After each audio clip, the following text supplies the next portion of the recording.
Hello, Scorpio. This is going to be your year reading, kind of like a forecast for 2020.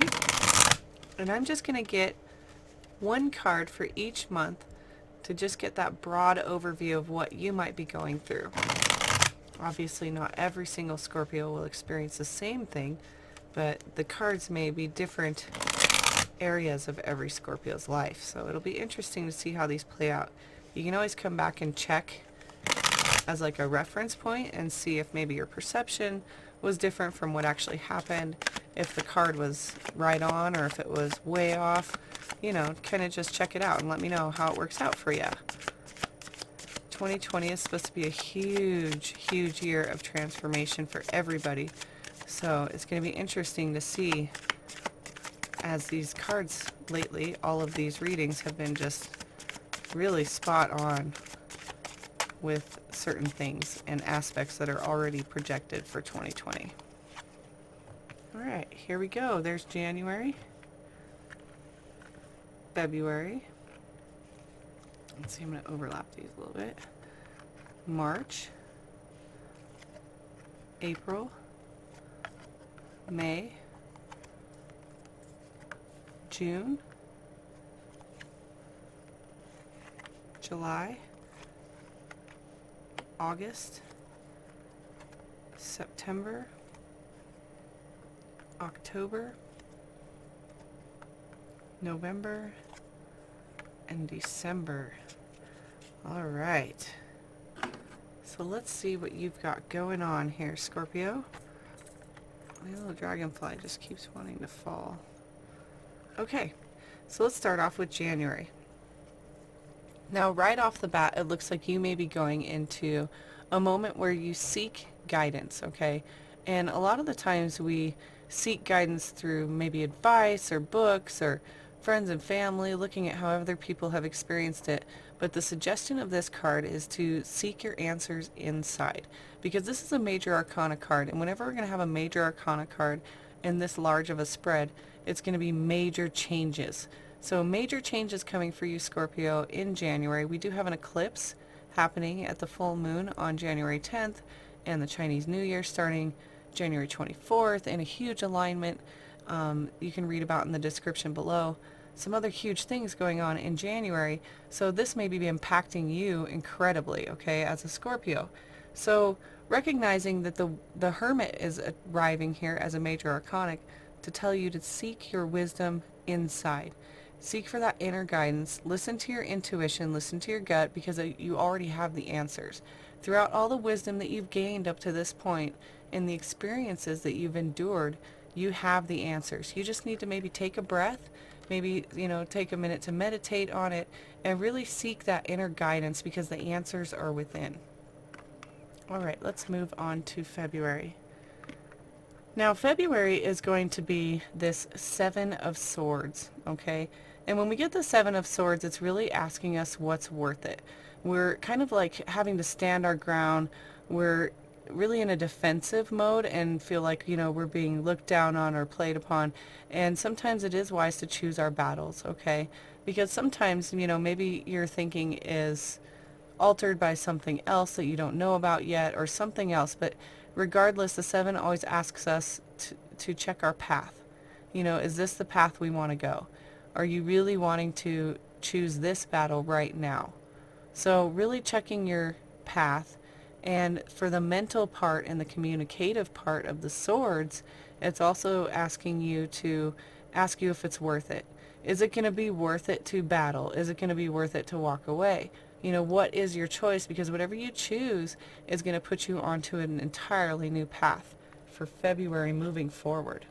So very interesting. Come back and see the free monthly that I post for February around, the end of January, and see if you can get a little bit more information for February. Now you have an awesome ace coming for March. So this is pretty incredible. An ace in cups means that there's going to be some serious love. Now, this doesn't have to necessarily be a love relationship. However, it can absolutely mean that. It could also be love of a new hobby, love of a new idea, love of self. Sometimes, we haven't been loving ourselves, and we find this humongous love for ourselves all of a sudden. And, 2020 is supposed to be this new awareness and enlightenment, and you may be experiencing that in some part of your life with the feelings and emotions that you experience. You're going to have a brand new feeling or emotion with something or someone. So that's going to be happening for you in March, and it's always up to us to pursue or, nurture something. So an ace always says to us, it's up to us. What do you want out of this? There is that opportunity of love in something or someone, and it's up to you to grasp on. Very cool. I love that. Aces are so awesome, especially to come up in a monthly. Okay, now you have for April, open up. Now this is going to be the Four of Pentacles, and this can sometimes mean that you might be hanging on to something a little bit too tightly, and there is a realization that needs to happen. So as soon as you're able to open up and realize, maybe open up your eyes to something, accept something, embrace something, whatever that is for you, you're really going to be able to move forward with, a more clear conscience or a clear heart. Anything that might be holding you back is going to be relieved when you're able to just open up to a new realization. And it's going to bring about stability for you, because stability always comes with pentacle energy, and that's what this is. This is traditionally the Four of Pentacles, and it is going to bring about a more stable environment once you can really open up and realize something. That's what the fours say to us. So there is a realization of stability, and that may be coming from this new love. You may be getting, this new opportunity to love something and become very stable from it. It's going to be really interesting to see how this plays out for you, Scorpio. All right, now let's move into May. You have another ace. So, there's only been one other zodiac sign so far that has gotten more than one ace. And actually, I think they were the only ones that got aces as well. So you and one other zodiac sign, I can't recall, got more than one ace, and that's huge new beginnings for you in 2020. So that's good stuff. Now for May, there's going to be a strengthening of that stability that we were talking about. So, once you're able to open up, you're going to be able to get this new opportunity that is going to really build upon something really stable in your life. So that can absolutely be a new love relationship, right? That could be a new family member. That could be a new job that you love that's going to bring stability. So these things could be playing off of each other that happen within, a couple months of each other, or they could be two totally different things, that are new for you and starting for you.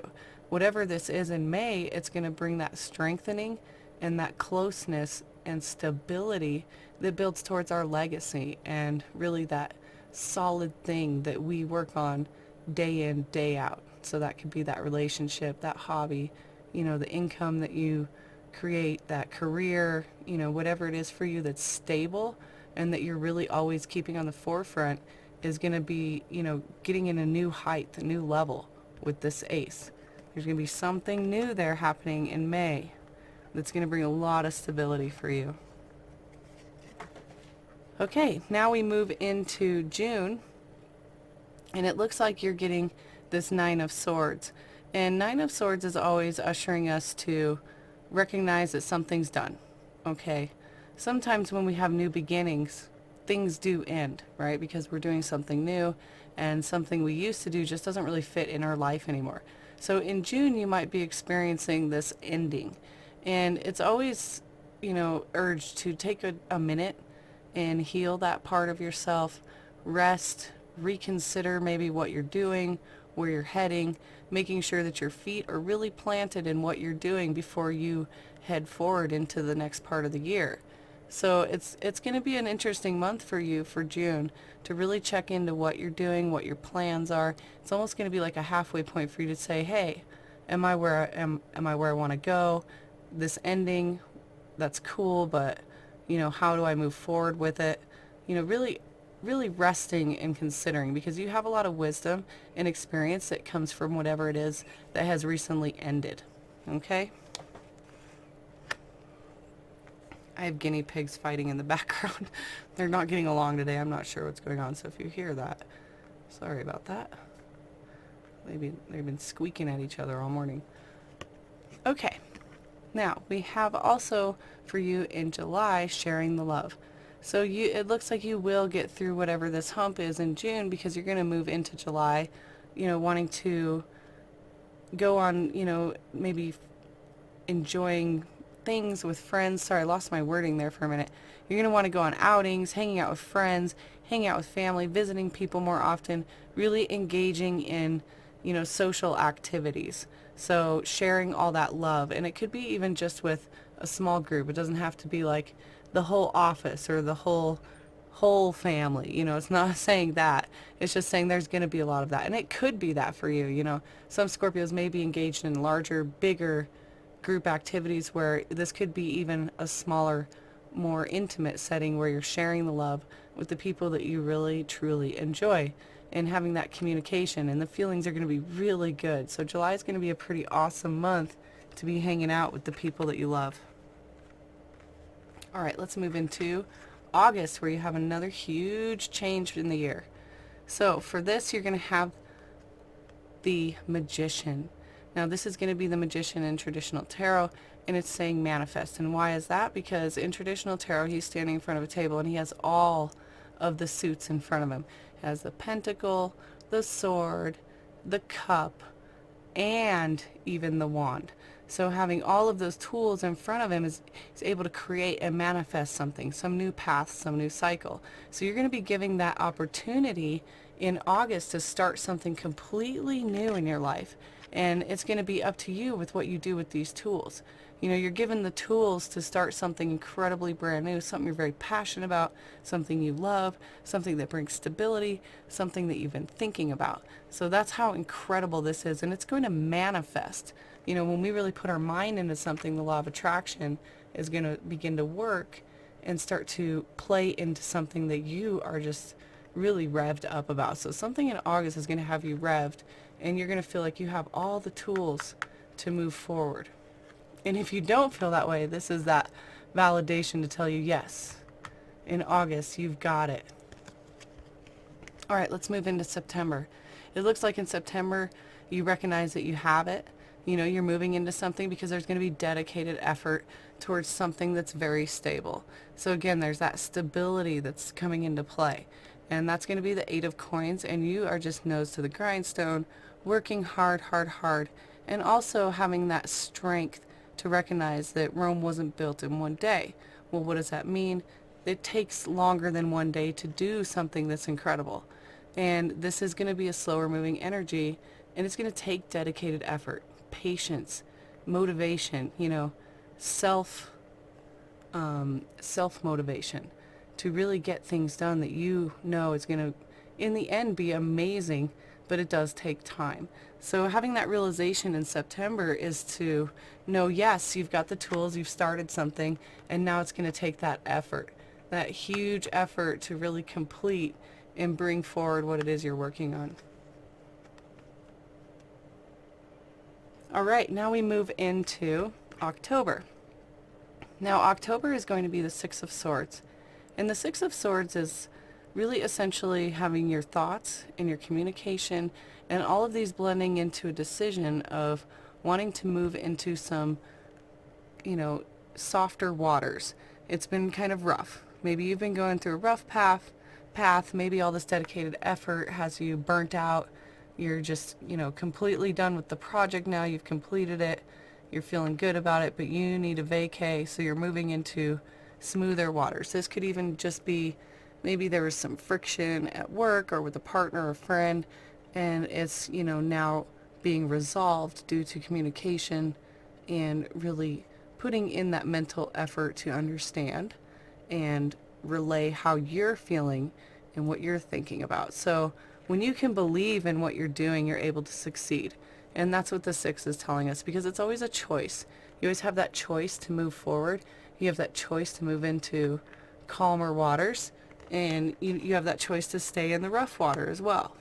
So, here in October of 2020, you'll have an opportunity to move into some smoother waters by utilizing, the way that you're thinking and the way that you're speaking and the way that you receive communication. And look at that. All of this dedicated effort and all of this new stuff happening to you is really going to come to fruition in November. So you're getting the 9 of coins, and that's that legacy. So look, you got the 1 all the way to the 9. That's crazy. That's so cool. It's like you build a huge part of your legacy in 2020. Something that's going to be there forever. That's long lasting, lifelong part of your foundation, you know. So something is going to really come into fruition, and you're going to see that effort when you get a well-deserved reward. And you'll be seeing that in November. So that may be like a promotion, that may be a new opportunity to move into something new, right? That's how you know you finished this one, because you put in the dedicated effort. You know, you did this 1, 8, 9. And that's really cool. It's like you have put a plaque on the wall, you know, within a year. So really cool. You'll feel it. Something's going to come through. You'll know it when it comes through, because it's going to be something you can touch, see, hold, and feel. Okay? Going to be big for you. All right. Then you get death. Now, the death card isn't necessarily a bad card, okay? Sometimes, you know, people can say, oh, the death card, and get really freaked out. But in all reality, for December, for you, Scorpio, this is your card, right? So it's not that bad. And it's right after your birthday month. So it's like starting your solar year with your own card. Okay? It's like your January with your card, even though this is for December. But it's right after your birthday, or for some of you, moving out of this month into this month. It's just that next section after your birthday. So recognizing that death is always a release. You know, it comes in and it's always seen. That's what's interesting about the death card, is that whenever it comes, we like see it coming before it comes. It's almost like you're up here and you see this well-deserved reward, but you also see death coming, you know, like already. So when this hits, it's really not going to be a surprise, but it is, you know, sometimes uncomfortable. And whatever that is, it's necessary. It's necessary for you to move into 2021, following this month here, December 2020, with something different, apparently. And whenever we get these major arcanas, again, that's huge change for you. So something huge in December is going to happen, where you're going to be able to release something that is no longer needed, because you've learned all you've needed to learn from it, rather, and you've gotten everything out of it that you need in life, and it's just no longer serving you. So death comes along when we have refused to release, or something has refused to release from us. Whatever it is, it comes through and it is released. So that'll be felt deeply in December. So keep an eye out for that, Scorpio. All right, don't forget, I will be posting still monthly free readings. So if you haven't subscribed yet, subscribe. And if you hit the little bell button, you'll get notified of when I'm posting. And if you like this video, hit like. I really appreciate you guys watching. It helps me spread all of this awesomeness throughout YouTube. And I hope you have an awesome new year. We'll see you next time.